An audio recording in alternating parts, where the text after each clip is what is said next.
عن ابی ہریرہ رضی اللہ عنہ ان رسول اللہ صلی اللہ علیہ وسلم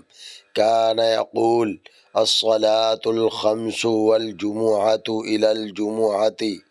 ورمضان إلى رمضان مكفرات ما بينهن إذا اجتنب الكبائر۔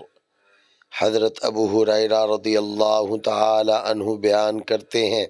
کہ رسول اللہ صلی اللہ علیہ وآلہ وسلم فرمایا کرتے تھے کہ 5 نمازیں اور ایک جمعہ سے لے کر دوسرا جمعہ پڑھنا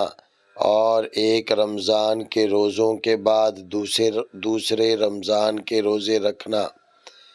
ان کے درمیان واقع ہونے والے